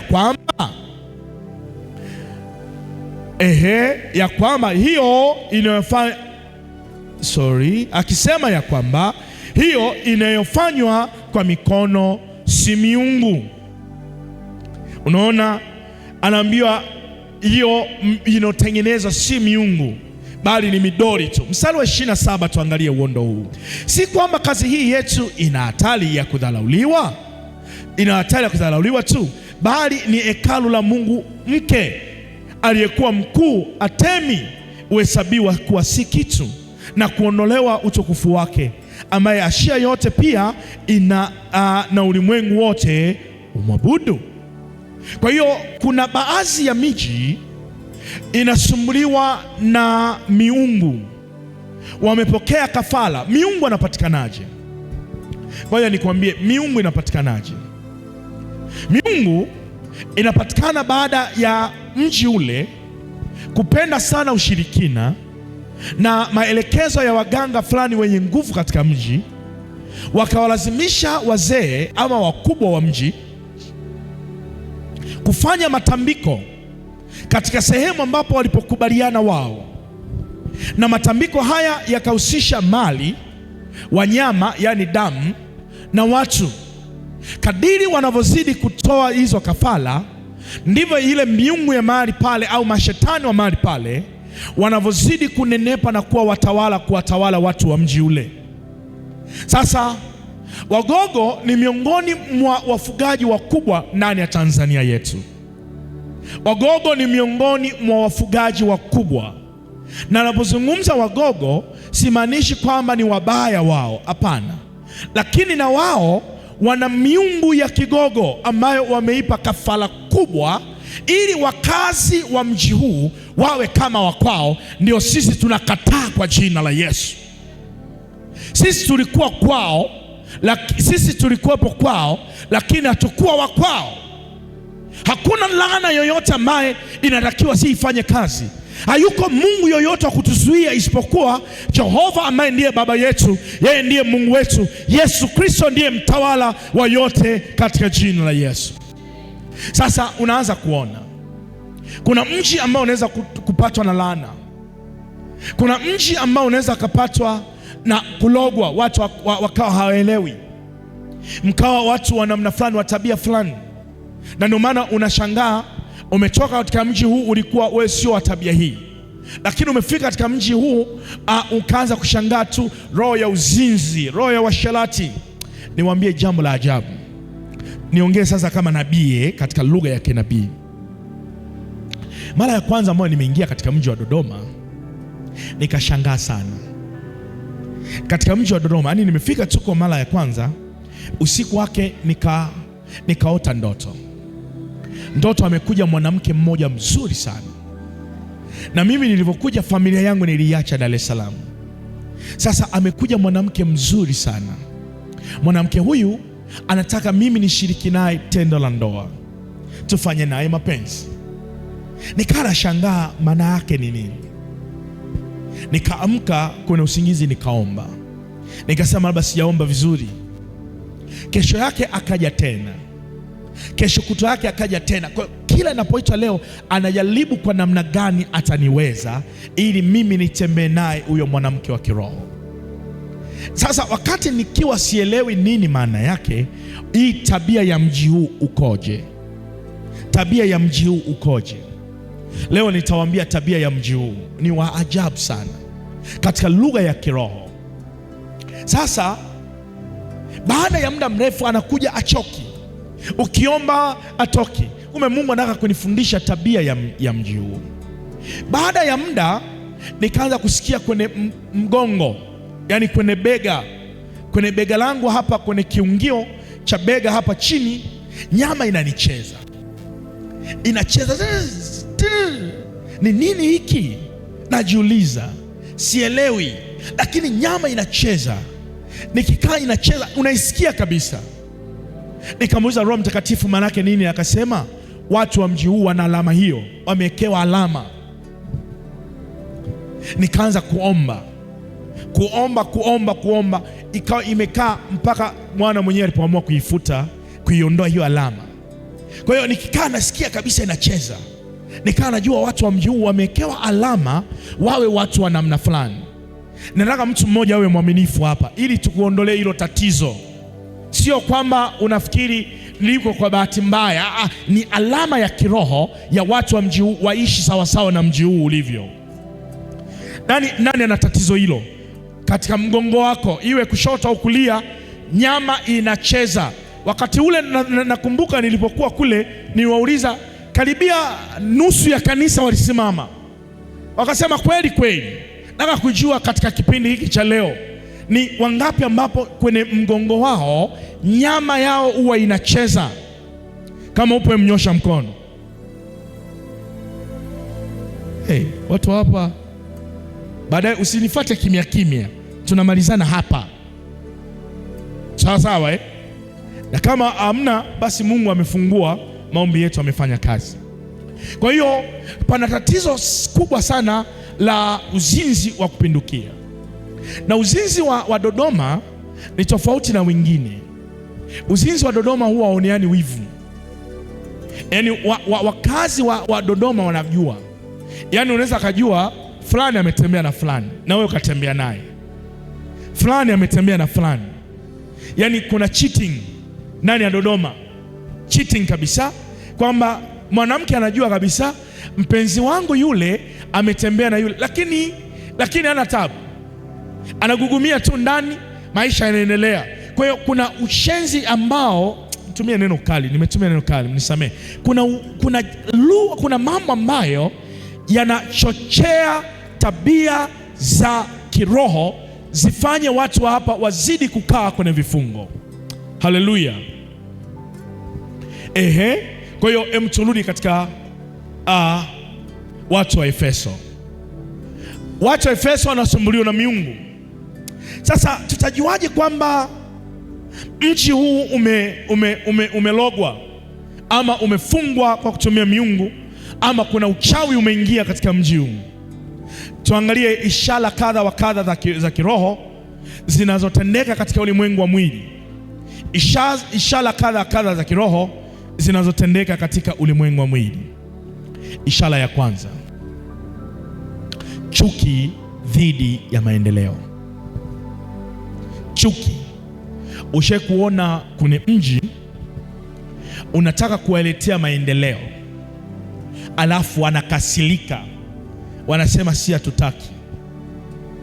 Nakumbuka kipindi fulani Ilinga walikuwa wanaletewa barabara, wakakataa, wakasema hapa hamtajenga, na kweli hawakujenga, mpaka wakaenda kuwaomba wazee, ni maendeleo yenu. Anasema hamjatuambia vitu gani mnaviweka. Sasa mji uliologwa, cha kwanza ndani yake hawataki maendeleo. Siku moja nikakutana na baba mmoja, sitataka kumtaja. Nikamwambia, bwana, hapa pana maji sana, yanapotoka huko milimani yanapita, tuweke mfereji. Huu mfereji utakusaidia kusimongonyoke nyumba yako. Anasema mchungaji, hamna, maji yaelekeze yaende mbele. Namwambia mfereji utalinda. Anasema hakuna, amenikatalia mara katakata. Nikamwambia sikiliza, wewe ni mzazi wangu, mimi nakuona wewe ni mzazi. Nikiona nyumba yako inapata madhara nitajisikia vibaya. Weka mfereji. Sisi kama kanisa tutatoa sehemu, lakini weka mfereji, nyumba isimongonyoke. Hakuna. Ukiona watu wanachukia maendeleo, ujue hii ni ishara ya kwanza, mji umelogwa. Haleluya. Ishara ya pili, ishara ya pili, umaskini uliokithiri. Yaani mahala pale watu hawaendelei, kuna matatizo ambayo yamekithiri, kuna mabaya ambayo yamekithiri. Yaani kuna mambo tu ya ovyo. Akitokea mtu ambaye anataka kufanya maendeleo, anasema anajifanya yeye ni nani, tuone kama atafanikiwa. Na kweli huyo mtu afanikiwi, boma anaachana nalo. Ujue huo mji umelogwa tayari, ama kuna uchawi, ama kuna miungu inafanya vita na watu wa mji huo. Lakini vifo vya ghafla vinapokuwepo katika huo mji, vifo vya ghafla, vifo tata, watu wanakufa kwa namna ambayo ya kushangaza. Ulikuwa naye lakini unaambiwa huyu mtu hajaumwa, hajafanyaje, amedondoka tu kafa. Huyu mtu alikuwa anaongea na sisi, amepiga chafya akadondoka kafa. Huyu mtu, vifo vya kushangaza unapoviona ndani ya mji. Unaposikia kesi za vifo vya kushangaza ama vifo vya kutisha vinavyoleta uwasiwasi katika mji, ujue mji huo umelogwa. Mji huo umelogwa. Nimekwambia maendeleo, kama hamna maendeleo, kuna mbilinge. Mtu katoboe, auze pipi anaruhusiwa, achote maji kwa watu anaruhusiwa, lakini sio yeye avute bomba. Unajua ndani ya Dodoma hii kuna watu wanachota maji kwa watu, unaelewa? Yaani mwenye nyumba hana hata wazo la kuwaletea maji. Wapangaji walishasema mara kusema, bwana tujichange jamani, hii ni nyumba yangu, kama mtaki kapange kwingine. Unapoyaona hayo, ujue mahali pale mko chini ya laana. Sasa shida yako wewe, unataka kuondoa ile laana. Kuna nyumba za kupanga, achane nazo, waache wapambane wao. Kuna vita sio vya kupigana, sawa Kuna vita zingine sio za kupigana. Kuna watu ambao wana laana zao, waache, weka kae sehemu ambao ina maendeleo vizuri. Kuna sehemu ambapo kuna mtaa unaweza kawa umelogwa mtaa, na mimi nataka niwahakikishie, miongoni mwa mtaa ambao nataka uwe mtaa mzuri, Baghdadi. Huu mtaa unaitwa Baghdadi, kama mwelewi, hii Chinyoya hii inaitwa Baghdadi. Sisi kanisa wanashangaa, watu wanashangaa, wewe umewezaje kuweka kanisa? Na mimi nashangaa, yaani unanyulizaje? Yaani mchungaji, umewezaje kuweka kanisa hapa? Unafahamu mtaa? Iwe nafahamu, iwe sifahamu, mwenye dawa ya kuondoa uchawi katika mtaa huu sasa amefika. Na mashindano ni makubwa, mapambano ni makali. Mapambano ni makali, wenyewe wamekaa kwenye vikao vyao. Mimi nalijua neno moja, watashindana lakini hawatashinda kwa jina la Yesu. Miongoni mwa makanisa makubwa ndani ya Dodoma, hili nalo natakiwa liwepo. Ule uchawi wanaoshindana lao wafanye, wamalize, ili sisi tuanze kwa jina la Yesu. Unaweza kashangaa, mbona watu wanakuja wanaondoka? Rohoni kuna mashindano, kuna mapigano, na sio kama hatujui, tunaelewa. Lakini acha wapigane, sisi tufuate, tukimaliza tumemaliza.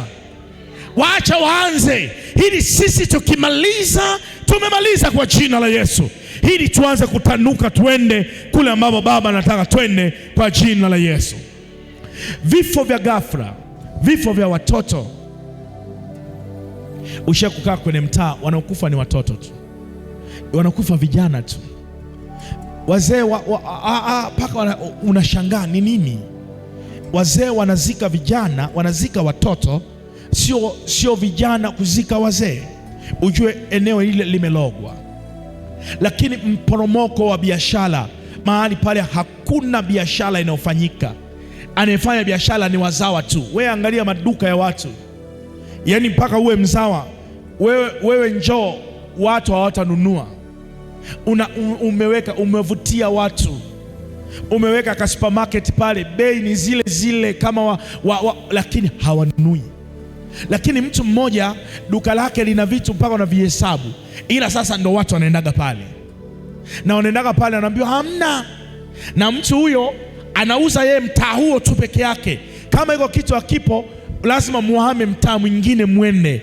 Mimi ndio nataka leo tuondoe huo uchawi kwa jina la Yesu. Yesu, mnaishi mnakutana navyo. Kuna wengine ambao mmepanda ngazi, mnaenda wenyewe masokoni, mnaenda wenyewe, lakini kuna wengine hawawezi kula chakula cha nje ya mtaa ule. Ili mchele wananunua, tena wananunua kwa siku. Mtu akienda kununua mchele akiambiwa bwana naomba kilo 5, anasema mama nani, kwani una sherehe? Hamna, ni mchele wa siku. Angalia sasa, siku hiyo mkienda tu mnachanganikiwa, mnapiga kilo 2. Mlitaka tu kilo 5 za kula wiki nzima. Wanasema umeanzaje kupanda matawi wakati sisi ndio tunawakontrol nyinyi? Kuna mtu yuko tayari kutoka kwenye kila aina mabaya yaliyowekwa. Mji unaweza kuamliwa mabaya yakatokea. Unaona mji kama Sodoma na Gomora. Hebu tuangalie.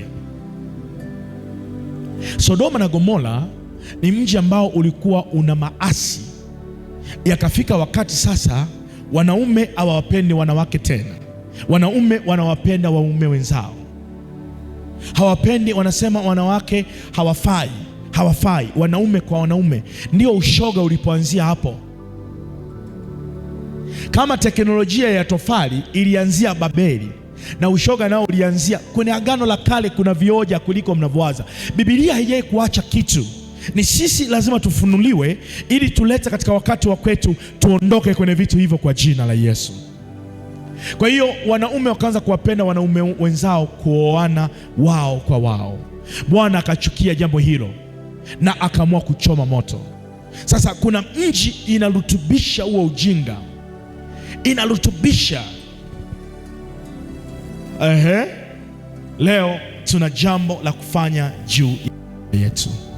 Haleluya. Tuna jambo la kufanya juu ya maisha yetu. Emsema kwa jina la Yesu Kristo. Kwa jina la Yesu, umenipa hekima ya kulijua neno lako na kuongelesha vinavyoongea na visivyoongea, vya kuongelesha vitu ambavyo vilivyokuwepo hata vile visivyokuwepo, vinavyoonekana na si visivyoonekana. Baba yangu ukae katika kiti chako cha enzi, Yesu Kristo, mfalme wa wote wenye uhai, umenipa mamlaka ya kuongea na anga na wakuu wa anga hata waweze kusikia. Mimi hapa ninaitwa Emmanuel. Taja jina lako. Mimi ninaitwa Emmanuel. Ninakaa kwenye mji huu, ama nipo kwa muda mrefu ama nipo kwa muda mfupi. Ninataka kuongea na mji huu, miungu ya mji huu, mashetani ya mji huu, laana ya mji huu iliyokaa juu yangu, kwa jina la Yesu Kristo. Ewe mji, hautaandika mabaya juu yangu kama ilivyoamliwa wakati wa Biblia. Nchi ile iliandikwa kwamba mtu huyu hana mtoto, yani tasa, na ikaandika kwamba hatakiwi kuwa na watoto. Ewe mji, kwa jina la Yesu Kristo, kwa jina la Yesu Kristo, kama wakati ule wa mji wa Yeriko ulivyotamkiwa laana, na watu wote wa mji ule wakaishi ndani ya laana, na wakati ule akapatikana mtu akafiwa na watoto wake wa kiume, wa kwanza na wa pili, Lakini wakati ulipokuja, akapatikana nabii wako, kuhani wako, mwenye uwezo wa kutamka baraka katikati ya chemichemi za mapooza, na kusiwe na vifo. Ndivyo mimi leo ninasimama kwenye zamu yangu, nikitamka, ewe laana ya mji wa Dodoma, ya wakazi wa Dodoma, ya wenyeji wa Dodoma, ewe miungu ya mji wa Dodoma, ya mtaa ninaokaa, kijiji ninachokaa, tarafa ninayokaa, wilaya ninayokaa, ewe laana, leo hii ninasimama kwa jina la Bwana wa majeshi. Magonjwa sio sehemu yangu wala ya watoto wangu. Matatizo sio sehemu yangu wala ya watoto wangu. Tabu sio sehemu yangu wala ya watoto wangu. Ninatamka kwa jina la Yesu, ninatangaza kwa jina la Yesu, ewe mji wa Dodoma, sikia neno la Bwana. Kuanzia leo naitumia damu ya Yesu kwenda kwenye chemichemi ambapo mizimu iliyopokea kafara, iliyopokea zawadi, kwa jina la Yesu ninatumia damu ya Yesu. Enyi mizimu, enyi miungu, mlipokea kafara, lakini sio mimi. Mahala ambapo mmepokea, naweka damu ya Yesu, naweka damu ya Yesu. Ewe wilaya, ewe tarafa, ewe mkoa, ewe sehemu yoyote ambayo mimi natokea, kwa jina la Yesu, walipoweka laana, na iweka damu ya Yesu. Imeandikwa na Yesu Kristo, mjumbe wa Agano Jipya, damu ya kunyunyiza inenayo mema kuliko ile abini. Kwa jina la Yesu ninanyunyiza, kwa damu ya Yesu ninanyunyiza kwenye madhabahu yoyote iliyokaa, kwenye malango yoyote yaliyokaa kwenye ulimwengu wa roho. Kwa jina la Yesu ninaivunja madhabahu hiyo, kama wakati wa Joshua ambayo malaika wa Bwana aliyempa maagizo akayavunje madhabahu ya Mungu wa baba yake, madhabahu ya bahari. Nami leo kwenye misingi yoyote ambayo mimi ninaishi, na miungu ya mji, miungu ya wilaya, miungu ya mkoa ikanitambulisha kwamba mimi ni mtu wa kwao na sifa za kwao, na nakiwa niishi kama kwao, kwa jina la Yesu, mimi na watoto wangu, ewe mji wa Dodoma, ewe mji niliozaliwa, kwa jina la Yesu, kila tambiko, kila agano, kila zindiko halina mahusiano na mimi, kwa jina la Yesu. Ewe kafara ya mji, ewe damu ya mji, ewe zuio la mji, kwa jina la Yesu, leo hii ninakataa, nakataa kwa jina la Yesu. Sheria ya Dodoma niliyokaa ndani ya sheria ya laana, sheria ya kupanda na kuvuna, mimi niwe mtu duni, leo nakataa. Ewe sheria zote za mji huu ambayo miungu imeweka, mashetani wameweka, wachawi wameweka, waganga wameweka, sheria ya kuzaa mapooza, sheria ya kuzaa mapooza, roho ya uzito iliyowekwa ndani ya mji ambayo inatambulika kama laana ya Kobe, ya kwenda mwendo wa polepole. Leo hii nakataa kwa jina la Yesu. Nakataa kila laana, magonjwa, vifo kwa jina la Yesu. Enyi miungu ya mji huu iliyopewa sadaka, mimi sio wa kwenu. mliopewa zawadi, mimi sio wa kwenu. Kwa jina la Yesu, kwa jina la Yesu, ninatangaza tangazo lililo kuu. Kwa jina la Yesu, laana, mateso, mahangaiko, kwa jina la Yesu, kuharibikiwa, kufeli maisha, kukimbia, kwa jina la Yesu. Ndani ya Dodoma ninajua na kiwanja changu. Ndani ya Dodoma ninajua nina nyumba. Ndani ya Dodoma ninajua nina apartment. Ndani ya Dodoma najua na biashara. Ndani ya Dodoma najua nina ndoa, kwa jina la Yesu. Kama vile ilivyoandikwa wakati wa Agano la Kale, kulipokuwa na njaa, akatoka baba mmoja na watoto wake wakaenda kwenye nchi, na watoto na baba wakafia kwenye nchi ya ugenini. Na kataa vifo vya watoto wangu na watoto wangu. Na kataa kifo cha mume, kifo cha mke ndani ya mji wa Dodoma, kwa jina la Yesu. Kila laana iliyotamkwa, kila zindiko lililowekwa, na kataa, na kataa, na kataa kansa ndani ya Dodoma, na kataa HIV ndani ya Dodoma.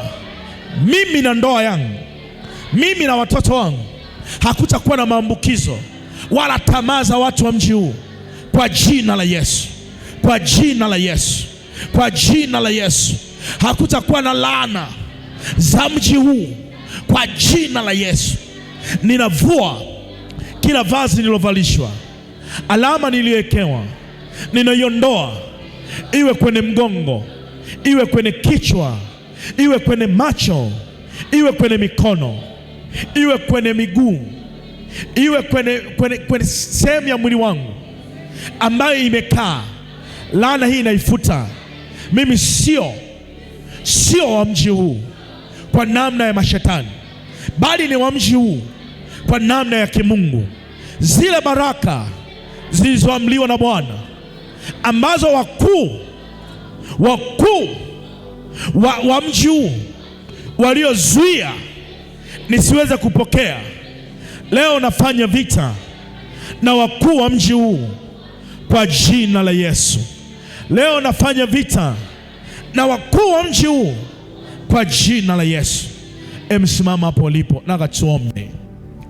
Maombi yako ni kwa ajili ya kwako mwenyewe, au mwombei mtu yoyote, au mwombei jamaa yako, rafiki yako, bali utaomba wewe na familia yako.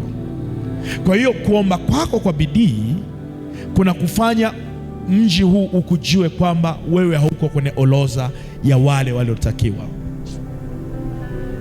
Biblia inasema ingawa tunenenda katika mwili, hatufanyi vita kwa jinsi ya mwili, kwa maana silaha tulizo nazo zina uwezo katika Bwana hata kuangusha.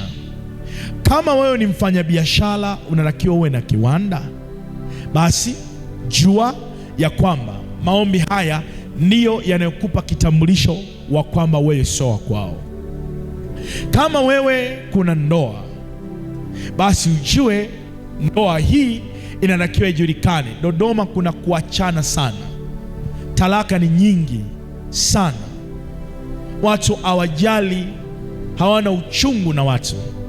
Unatakiwa ujitambulishe. Biblia inasema, na ndipo Paulo akamwambia Timotheo, mwanangu Timotheo, kajitambulishe kwamba wewe umeaminiwa na Mungu.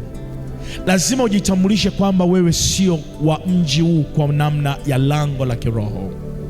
Na ikiwa baraka yako imeziliwa, imeondolewa, imedhalauliwa, umezaa mapooza kuanzia shambani, kila unachokilima hakipatikani, kuanzia sasa anza kujitambulisha kwamba mimi ni sehemu ya baraka, mimi sio sehemu ya laana. Haleluya. Na ikiwa kuna mtu ambaye anafuatilia kupitia mitandao yetu ya kijamii, basi anakiwa aombe katika mji ambao aliyokwepo katika mji huo, ili mji ule usikujue kwa namna ya kishetani.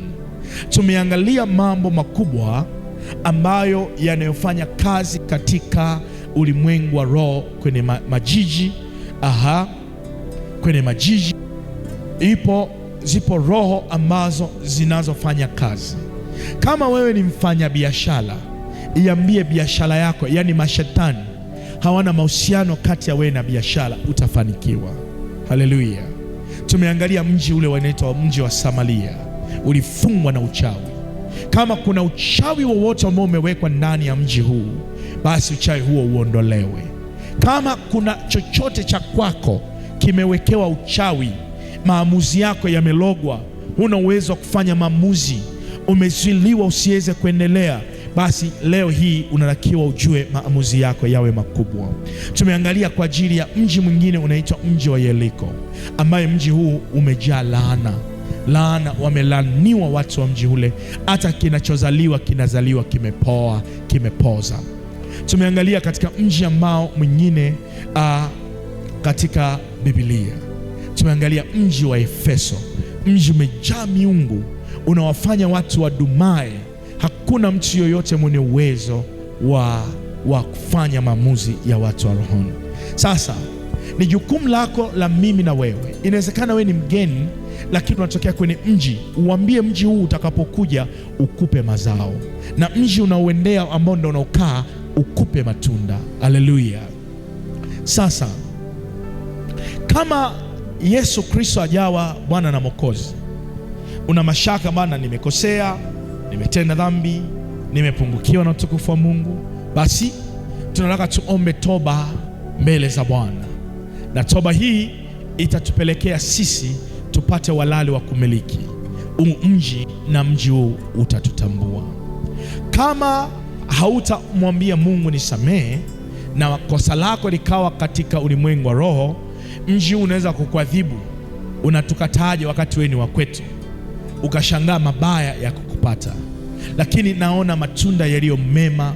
Naona watu kutoka kwenye nyumba za kupanga, naona watu kutoka kwenye nyumba za udongo, ninaona watu wanaendesha magari yao, ninaona baraka zikiwa pale ambapo tunapovuka tukiwa salama kwa jina la Yesu. Omba kana kwamba hutaomba tena. Hayuko mtu wa kukusaidia kuomba.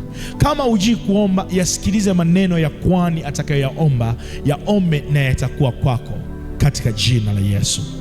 Sema, Bwana Yesu, nimekuja mbele zako. Mimi ni mtoto wako. Ninajua, naelewa, natambua ya kwamba nguvu ni za kwako, uweza ni wa kwako, na nia ni ya kwako. Uyafanya mambo kwa kadiri ya pendo lako, uyafanya mambo kwa kadiri ya neema yako. Niko katika mji huu sio kwa bahati mbaya. Niko katika mji huu sio kwa bahati mbaya. Niko kwa ajili ya kusudi lako. Lakini kuna vita, kama vita iliyotokea mbinguni na shetani akapigwa akahamishwa mbinguni na kuleta duniani, basi si ajabu vita hii kuwepo hapa. Ninafahamu sijazuiliwa kwa sababu wewe umesema. Nimezuiliwa kwa sababu sikujua kwamba mji unaweza kulogwa, mji unaweza kuwa na laana. Nimekaa na laana hii katika miji, katika mji kwa muda mrefu. Nimekuwa mtu wa mji wao, nimejenga kama walivyojenga wao, nimekula kama walivyokula wao, nimevaa kama nilivyovaa wao, kama walivyovaa wao, na nimetambulika kwa utambulisho wao kwa muda mrefu. Lakini leo kwa jina la Yesu niko tayari kutoka kwenye mji wao. Niko tayari kuingia kwenye mji wa baraka ambao wao hawajawahi kuishi kwa jina la Yesu. Zile fursa ambazo hazikuonekana kwa watu wa mji huu, na mimi nimekaa sikuziona. Leo ninatoka, ninaenda katika jina la Yesu. Ile laana ya mji, ile tabu ya mji, basi Bwana Yesu, nakuja mbele zako, nisamehe.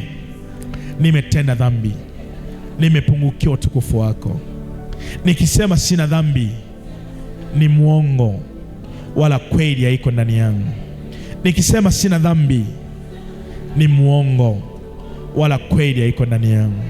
Nimefanya dhambi, nisamehe Bwana, nisamehe. Usiangalie ubaya niliyoufanya wakati ambapo nilipokuwa mwanachama wa mji huu, kwa watu wa mji huu.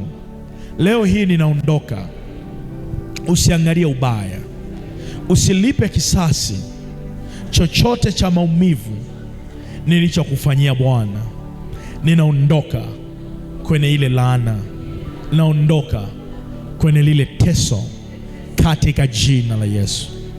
Enyi mali zenye mahusiano na mimi, enyi mali zenye mahusiano na mimi zilizowekwa ndani ya mji huu, kwa jina la Yesu Kristo ninatangaza, kwa damu ya Yesu Kristo ninatangaza, kuanzia leo na hata milele, mji huu unitambue. Najitambulisha kwenye ulimwengu wa roho na katika malango ya mji huu, mimi Emmanuel na watoto wangu, popote pale nitakapoenda ndani ya mji huu, nitambulike ya kwamba nastahili kuishi. Ajali inikatae, laana inikatae, shida inikatae, kwa jina la Yesu. Leo hii najitambulisha, mimi Emmanuel, popote pale nitapoingia kwenye wilaya hii, popote pale nitapogusa ardhi ya wilaya yoyote ndani ya mji huu, zile fursa zilizofungwa, Roho Mtakatifu anifunulie kwa jina la Yesu, kwa jina la Yesu, kwa jina la Yesu. Ewe ardhi ya mji huu, sehemu yoyote iliyozaa mapooza kwa ajili yangu, maombi yoyote yaliyozuiliwa na wakuu wa mji huu, kwa jina la Yesu, leo hii ninatangaza laana hiyo haitanipata mimi, wala magonjwa yake hayatanikuta mimi, kwa jina la Yesu, kwa jina la Yesu. Kila mtu nenda mbele za Bwana, mwambie Bwana ya kwamba mji huu umenipa sawasawa na neno lako lilivyonena. Kila nyayo ya mguu wako utakapokanyaga, nimewapa kuwa miliki yenu. Iambie ardhi ya mji huu wa Dodoma ya kwamba mimi ni mmiliki halali. Ile laana ya mji haitafanya kazi kwa jina la Yesu. Nenda mbele za Bwana kwa kumwambia Bwana ya kwamba umenipa, siko hapa kwa ajili ya kuhangaika wala kuombaomba wala kutia aibu. Siko mahali hapa kwa ajili ya kudhulumiwa wala kuonewa. Nataka mwanaume na mwanamke aseme ya kwamba nitakaporudi tena, nitaweka biashara yangu mahali hapa, nitaweka mtaji wangu mahali hapa, nitajenga nyumba za kupangisha. Wakati watu wakipata faida za kupanga, na mimi nitapangisha mahali hapa. Nenda mbele za Bwana, mwambie Bwana, katika jina la Yesu mfalme ambaye huli hai, katika jina la Yesu Kristo, wewe utendaye na kuyafanya mambo yote kwa dhahiri, umenipa uweza na kuyasema mambo yote katika nyakati na wakati uliokusudiwa. Na saa hii Bwana, umenipa wakati ambao mimi kushughulikia na kifungo cha mji ambacho nimekaa kwa muda mrefu. Inawezekana kwa muda mrefu ufunuo huu Bwana sikufunuliwa kwao. Inawezekana kwa muda mrefu neno hili halikudhihirika juu yangu. Katika jina la Yesu Kristo, Mfalme wa uzima, kwa damu yako itendayo, ninasogea kama jinsi nilivyo mimi na familia yangu, kama vile mji ambao uliwazuia watu wa Efeso, kama vile mji uliwazuia watu wa Samaria, kama mji wa Sodoma na Gomora ulivyowazuia, katika jina la Yesu Kristo, nami nimetambua kwamba kuna baraka zangu zimezuiliwa mahali hapa. Kuna baraka zangu zimezuiliwa katika mji huu. Kuna laana ambazo zimenitafuna siku baada ya siku kwa sababu sikujua. Kuna tatizo ambalo limekaa ndani ya mji kwa habari ya biashara, kwa habari ya makazi, kwa habari ya kujenga, kwa habari ya mafanikio, kwa habari ya baraka, kwa habari ya kuolewa, kwa habari ya kuoa, kwa habari ya kuzaa, kwa habari ya kwenda, katika jina la Yesu Kristo. Na ndio maana basi, Mfalme wa uzima, nimekuja mbele zako Bwana, nimekuja mbele zako Bwana, wewe utendaye na kufanya. Ewe mji ambao hautanishikilia kwa jina, hautanishikilia kwa lugha, hautanishikilia kwa sauti. Ewe mji hautanishikilia kwa mamlaka, katika jina la Yesu Kristo. Kila dawa ya aina yoyote, kila uchawi ya aina yoyote, kila lizi ya namna yoyote niliyowekwa jina langu, lililokaa jina langu katika mji huu, ama kwenye orodha ya watu wa mji huu, ya kwamba waangamie, ya kwamba washindwe, ya kwamba walaibikiwe, ya kwamba waonewe, katika jina la Yesu ninaamuru kwa damu ya Yesu, waliosema ya kwamba ndoa yao lazima itaharibika. Ewe mji ulioachanisha watu, ewe mji ulioachanisha watu, ninaamuru kwa jina la Yesu, Mwana wa Mungu aliye hai, kwa uweza wa jina la Yesu, ninateketeza, ninateketeza katika jina la Yesu, ninateketeza kwa uweza wa jina la Yesu Kristo. Ninakwenda kinyume sasa kwa mamlaka jina la Yesu. Imeandikwa, ingawa tunenenda katika mwili, hatufanyi vita kwa jinsi ya mwili, kwa maana silaha zetu zina uwezo katika Bwana. Nami ninaamuru kwa damu ya Yesu, uchawi uliotendeka, uganga uliowekwa, ulizi uliowekwa ndani ya mji huu, wakanifanya niishi maisha magumu, leo hii nakataa, nakataa, nakataa. Rakakapariamanana na masheke rekatakaparamana, nikiwa hata kama sijazaliwa, ile baraka ambayo imewekwa ya Ibrahimu, baraka ya uzao wakuu ambao wa mji huu, wakuu wa mji huu, kama wakati wa Danieli ambayo imeandikwa, nao wakuu wa Jemi wamezuia maombi yako siku 21, nami nafanya vita na kila wakuu wote waliotengenezwa, nafanya vita na kila wakuu wote waliotengenezwa kwa jina la Yesu Kristo, kwa uwezo wa jina la Yesu.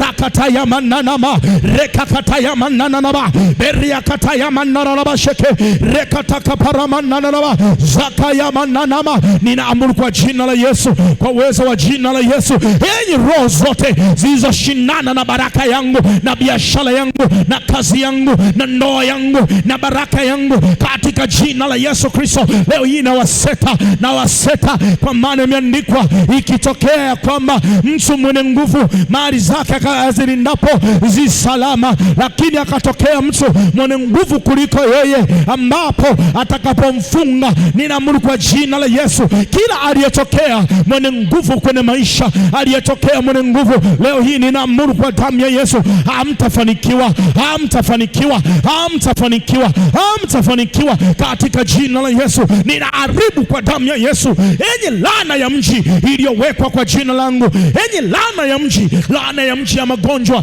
katika jina la Yesu. Omba, omba, omba, omba, omba. Rakataramanana na mashekia, rekataka parabararaba shekia, reketea manana na mashoka paraba, berikataka paramanana na mashebi, rakataya mando, riakataya manana na masheke, rekataka paramanana na ma, zeketea manana rabakapo, rekataka paya manana na ma. Ninaamuru kwa damu ya Yesu Kristo, Mwana wa Mungu aliye hai, ninaagiza kwa jina la Yesu Kristo, ewe laana ya biashara katika mji huu, ewe laana ya kazi katika mji huu, enye laana ya ndoa katika katika mji huu, yenye laana ya maisha katika mji huu, mashetani, miungu ya mji huu yaliyotaka watu wa mji huu waishi na maisha magumu na wengine wachache wafanikiwe, nami nitaingia kwenye orodha ya watu wachache ambao wafanikiwa katika jina la Yesu Kristo. Ninakataa kila mabaya. Nyosha mkono wako, nyosha mikono yako juu. Mimi nimepewa ufunuo kwa ajili yako kukwambia, ewe ambao unalisikia neno hili, malango ya mji huu, lango la Bai ambao linaingiliana na Singida, lango la Kondoa ambalo linaingiliana na Manyara, ninatangaza kwa jina la Yesu, lango la Gairo linaingiliana na Morogoro, katika jina la Yesu Kristo, na malango mengine madogo madogo, kwa mamlaka ipitayo mamlaka zote. Huyu ametangaza kila lango la mji lilozuia biashara yake, lilozuia ndoa yake, lilozuia kazi yake, lilozuia, ninaamuru kwa jina la Yesu, ninamondoa kwenye mikono ya giza. Kila maombi yaliyozuiliwa na wakuu kwenye ulimwengu wa roho, na agiza maombi hayo kuanzia sasa. Malaika ambaye mnashughulika na kuyaleta maombi, mikono hii ya yeye na watoto wake ifanikiwe kuanzia sasa. Lango la elimu liwe juu ya watoto wake, lango la afya liwe juu ya uzao wake, na ninawabariki katika jina takatifu la Yesu. Mji ukutambue hautaachika. Mji ukutambue kuwa utajenga. Mji ukutambue kwamba utasoma na utamaliza. Mji ukutambue kwamba utapanda na hautashuka. Baba, nakushukuru kwa ajili ya hii neema ambayo Bwana tunaingia sasa katika malango ya baraka kwa jina la Yesu. Amen. Pigie Bwana makofi makubwa. Naomba ukae dakika chache, tumtolee Bwana sadaka zetu. Kama wewe una fungu la 10 lako, shika fungu la 10 lako, tumtolee Bwana sadaka zetu. Baba yangu, Mungu mwenye enzi na mwenye mamlaka, uyafanyie yote kwa ajili ya kusudi na pendo lako. Uyafanyie yote kwa ajili ya ile neema iliyokuu sana. Ninasogea mbele zako kwa pendo lako. Nasogea mbele zako kwa ile neema yako. Tumeshika sadaka za kupenda katika mikono wetu. Tunatoa kwako wewe Mungu wa wote wenye mwili. Basi kwa neema na baraka, kwa pendo na amani, ninaomba sadaka hii, na mwanao huyu anapokuja hapa kuongea na wewe kwa bali ya fungu lake la 10, yasikie maneno, maombi juu ya mali zake, juu ya watoto wake, juu ya afya yake, katika jina la Yesu. Bwana, usikia, na baraka hii iambatane na huyu ambaye kwa sehemu yake amekuwa mwaminifu na katika zamu yake Bwana amefanya. Tubariki sisi sote, tunakutolea wewe katika jina la Yesu. Amen. Tolee Bwana sadaka yako. Tolee Bwana sadaka yako. Tolee Bwana fungu lako la 10.